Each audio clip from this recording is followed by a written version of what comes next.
په لغت کې خو افسانه دروغو ته وایي یا د دروغو قصې ته وایي، دروغو خبرې ته وایي. خو په اصطلاح کې افسانه هغه نثري داستان دی کوم چې په یوه ناسته کې لوستلی شي. دا داستان یا دا قصه چې کوم دی نو دا د جوړښت په لحاظ باندې خپله ځانګړتیا لري. د دې قصه به په خپلو حدونو کې دننه وي، د هغې نه بهر به نه وځي. افسانه د یو خاص کردار د ژوند یو اړخ بیانوي. د افسانې قصه به د مرکزي خیال نه تیر چاپیره چورلي.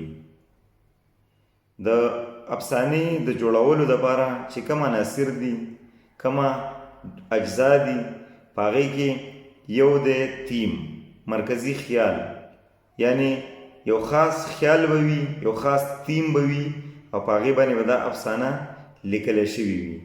او ښه افسانه هغه ثابتېدی شي کومه افسانه کې چې مرکزي خیال یو افاقي حیثیت لري، یو ټولنیز حیثیت لري.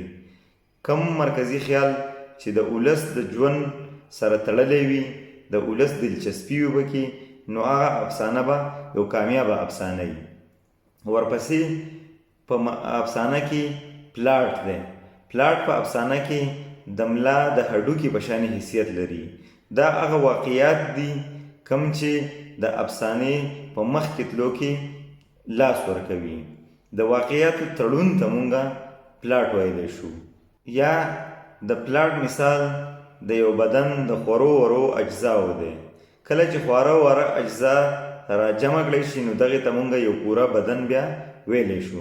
دغه شانې پلاټ دی. مختلف واقعیات به وي او هغه به مخ په وړاندې روان وي او افسانه به د ځان سره بوزي. په افسانه کې پکار ده چې پلاټ د مرکزي خیال سره نږدې تعلق ولري.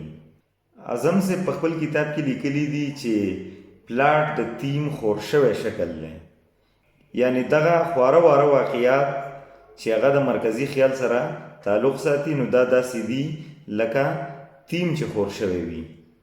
د دې نه پس به په افسانه کې یوه قصه وي، یو خاص داستان به وي. بیا به په افسانه کې سسپنس وي، یعنی لوستونکی به تر اخرې پورې په یو تجسس کې پروت وي چې د دې نه مخکې به څه کیږي. په افسانه کې یو کلایمیکس وي، نقطه یې عروج چې څه ته وایي.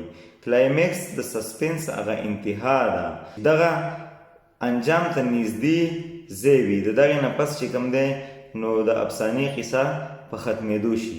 په افسانه کې یو بل جز چې دی نو هغه کردار نګاري ده.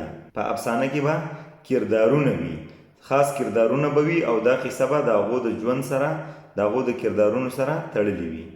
په افسانه کې به اختصار وي، لنډوالی به وي پکې، نه چې خبره ډېره زیاته اوږده شي. ځکه چې مخکې مونږ ویل چې افسانه د یو خاص کردار د ژوند یو اړخ بیانوي، نو د دې وجې نه په افسانه کې ضمني خبرې او هغه اضافي خبرې نه وي څنګه چې په ناول یا په نورو اصنافو کې ځایولی شي.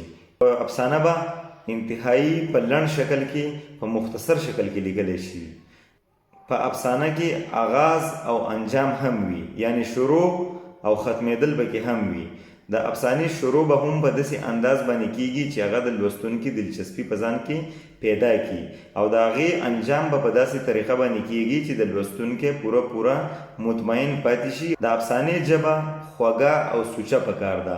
خبرې پکې په اشارو، کنایو او علامتونو سره بیانول پکار دي.